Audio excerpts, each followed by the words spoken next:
Welcome to the Impact in Charlotte podcast, where we believe you need to show up to go up, grow yourself to grow your business and your community. In each episode, we highlight a member of II Charlotte, share their story, and talk impact. Today's guest is Angie Stegall. She's an executive wayfinding coach, a 5-time award-winning author, and a Martha Beck certified life coach. Thanks for joining us today, Angie. Thanks for having me. I love the show up to grow up. That's awesome. Yeah, right. As with every episode, we start with kind of your journey into entrepreneurship. So if you can just give us a little bit of, you're an entrepreneur, you're a life coach, executive life coach. What got you into that? Oh man, it's been a long meandering journey. I will not do that with my story. It all started when I was finishing my degree, right as I turned 30 years old. I was working full-time at Queen's University of Charlotte and finishing my bachelor's at night in organizational communication. And, I had this great degree and didn't know what I wanted to do with it. So I asked one of the professors, Karen Geiger, if she would be my mentor and help me out. And she sat with me 2 or 3 times. We had coffee, and she finally looked at me and she said, "You have a brain." And she said, "You're really talented and organized, and you should start your own business." So in 2003, she helped me by introducing me to her network, and she helped me start my business. I started out as a mobile administrative assistant. I was really an extra pair of hands and a brain for any business owner that needed me. And my journey has continued since 2003, from mobile administrative assistant to professional organizer to systems and process guru, until sometime around 2015, all of my business owner clients started calling me their coach. And I was like, I'm not a coach, I'm a consultant. And finally, I just decided, you know what, if they're calling me a coach, I'm a coach. Here I am, now I'm coaching. That's the fast story of my evolution of business ownership. Yeah, well, it's an interesting journey. One thread I heard in everything you said is, mobile assistance, so helping people get organized. Yep.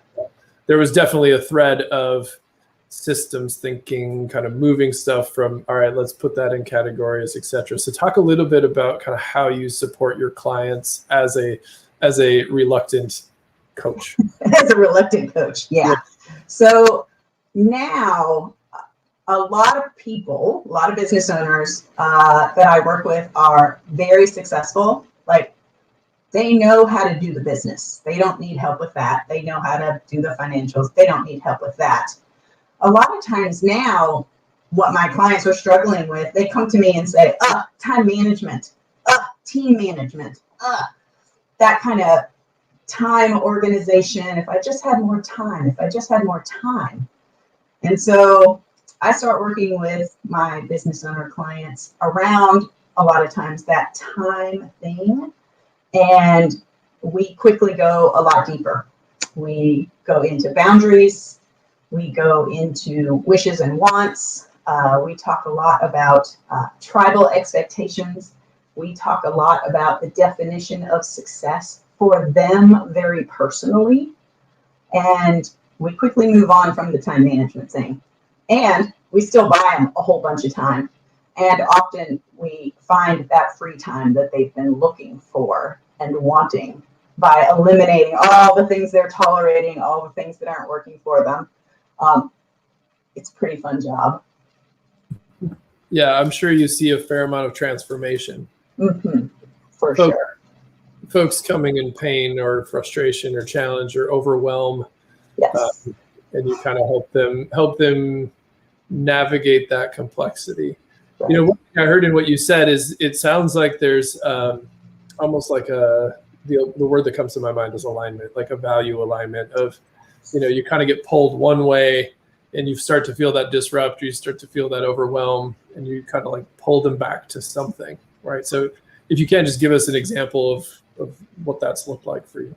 Yeah. So a business owner could come to me and they will often talk about being overworked. They will talk about being overwhelmed. And as we get into what's happening, They'll give me examples, real life things will happen in between our coaching sessions. And as we slice and dice and unpack those things, the words, I'm miserable, come out. The words, this doesn't work for me, come out. There's a villain, like we identify a villain that is keeping them from their happiness. And the villain is often a story, a thing, a person, a choice, an obligation, something that they have given away their power to.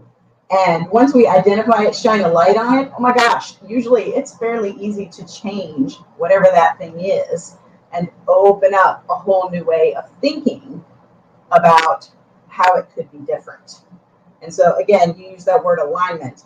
Once we identify what's out of alignment and we can pull it back into alignment by re-engineering a process, by identifying a person to delegate to, by realizing what a big toleration it really is and cutting it out completely, like deleting it. We're just not doing that anymore.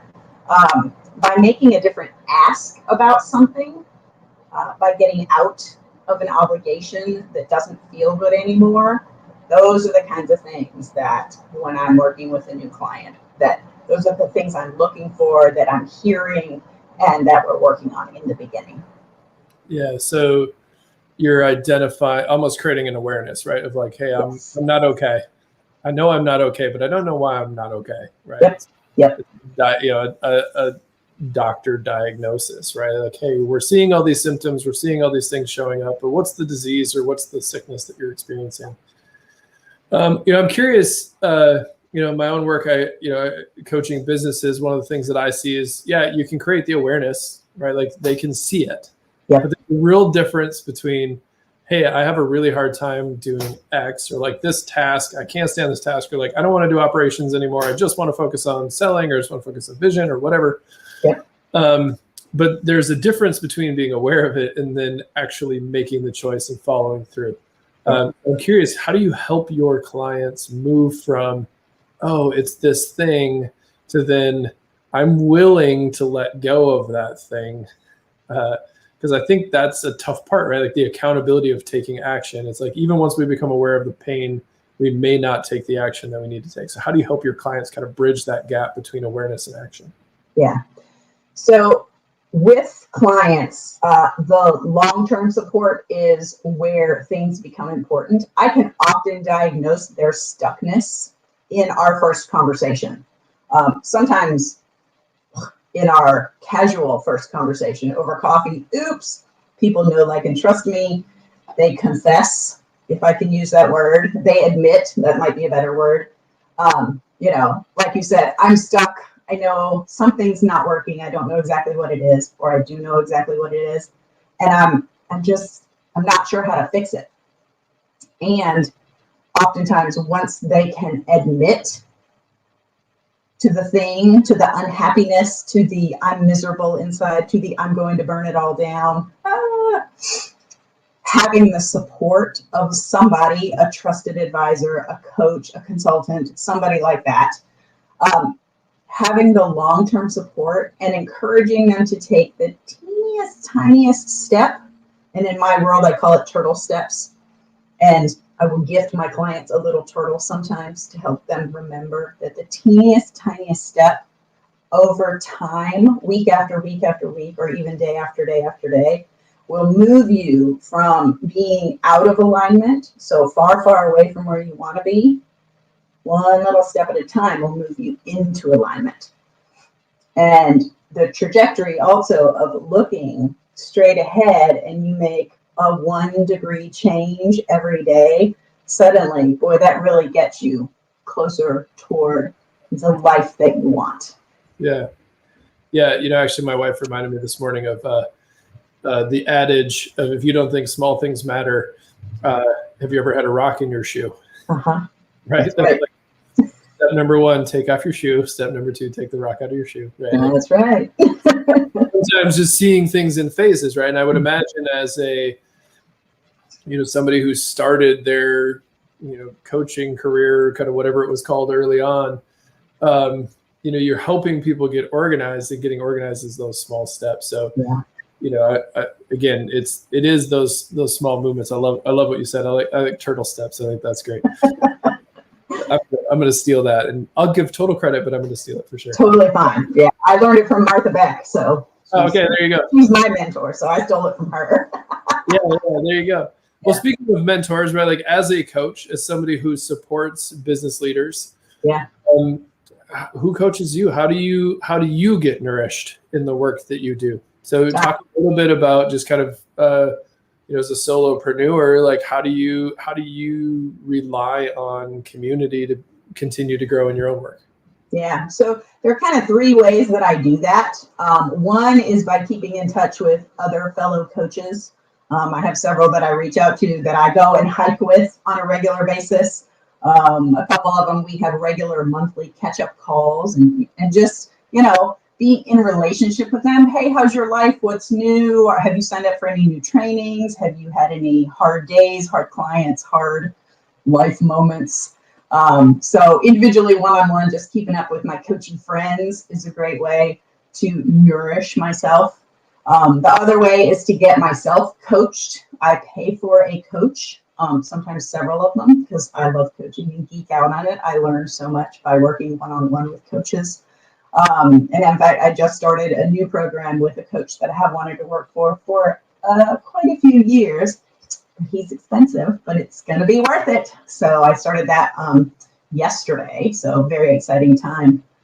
And then all through my career as a business owner, as a solopreneur, I've gone to networking events, and I've very specifically joined some networking groups where it's a tight group of people. We're not necessarily there to refer business to each other, but we know, like, and trust each other. I'm huge about going on one-on-one coffee meetings with other business owners just to get to know them, to know their businesses, to know their struggles, to find out what they need. And then we support each other in real significant ways.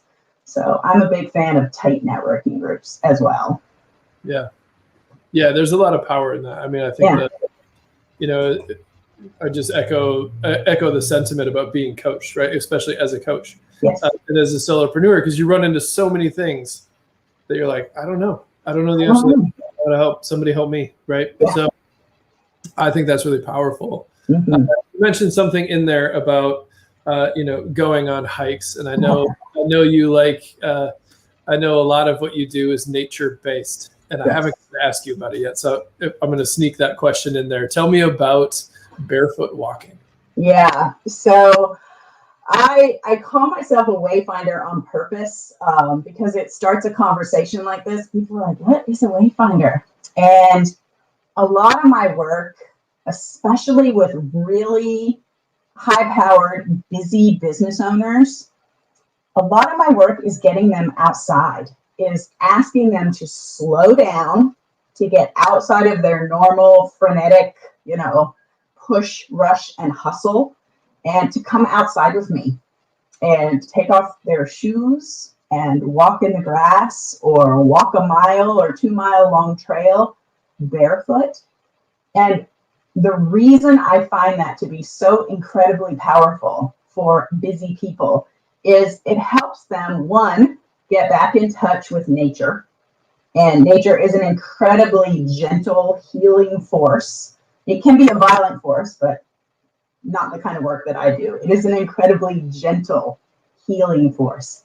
The other thing that it does is it helps the person get out of their head and into their body. When you are walking barefoot on a trail, there is a certain amount of attention that you have to pay to your feet as you put your foot down each time. And that attention actually, one, allows your brain to relax, which in the normal course of our 24/7, 365 world, we don't often actually let our brains relax. And when we let our brains relax, the rest of our body also can relax. There's a huge host of benefits walking barefoot in the forest or just walking in the forest. But especially being barefoot, When somebody gets in touch with their body, they can then work to get in touch with their feelings and their real thinking. And that's often where the truth is. And so walking barefoot is an exercise in truth telling. And it's a beautiful path toward figuring out what it is you actually want. Yeah. Yeah. I love the statement about that's where the truth is, right? Like we often think about, well, is the person smart? Do they have the cognitive intelligence? Do they have the emotional intelligence? But, we don't often think about the physical intelligence, and that there's a triangle there, right? Of those three things are woven together. So, I love that. And as a person with highly sensitive feet, maybe that was part of my curiosity around how do you walk in the woods barefoot? Because I would be just saying ow most of the time. So yeah, the attention to the feet is really cool. Yeah. This has been great. You're so easy to talk to, which is probably why you're a really good coach, right? It helps. Thank you. So I want to give you the kind of last 30 seconds. You can talk about whatever it is that you want to talk about. One of the things I'll just plant a seed for is, we mentioned on the front end that you are a 5-time award-winning author. So as part of that 30 seconds, if you don't mind kind of just adding in, where can we find your books? Help us find you. And then we'll wrap up from there. Yeah. So, if I have 30 seconds to talk about whatever I want, I would start with the books. I've written 5 books. For some reason, I have more in me. They're coming out as they are. They are all available on Amazon in Kindle format and paperback format. The 2 books that I wrote that I love the most are the 2 most recent ones. One is called Make Some Room, and it was written after a 2-week Grand Canyon river rafting trip that I went on. And then the most recent one is called Notes from Nature. Tune into your inner voice by letting nature take the lead. And it's full of activities to help you take the book outside and go and be with nature. Tune into your inner voice, because that's, again, where the truth lives. And I love that little stinking book. It's a little bit woo-woo because I'm a little bit woo-woo, but it's an incredibly powerful practice, especially, like I said, in this busy 24/7, 365 world that we live in. We're always connected, it seems like, to our phones, to our laptops, to just technology in general. Televisions are always on, even at the stupid gas station when you're filling up your car. And so giving yourself the gift of unplugging for 5 minutes or 5 hours or 5 days is the most amazing thing that you can do for your brain and your body and your soul. So that's my tiny commercial about nature. Honestly, I love it. The woo-woo part is great because you own it. Just own it. It's so good. You will quickly learn, knowing me, that it is a part of me. I don't always lead with it, but it is there, and I use it in my coaching. And I rely on it for my coaching, actually. Yeah, and there's truth there. Yeah. Right? Like connecting to that space. I love it. This has been a great conversation. Thank you, Angie. Absolutely a pleasure to have you on. Yeah, thanks so much for having me. This was easy and fun and great. All right, good. All right, we'll talk to you again soon. I'm going to wrap up here. So thank you for joining us for the iMPACT in Charlotte podcast, where we believe you need to show up to go up, grow yourself to grow your business and your community. If you want to learn more about Charlotte, visit charlotte.com. And remember, iMPACT begins with I. We'll look forward to seeing you next time.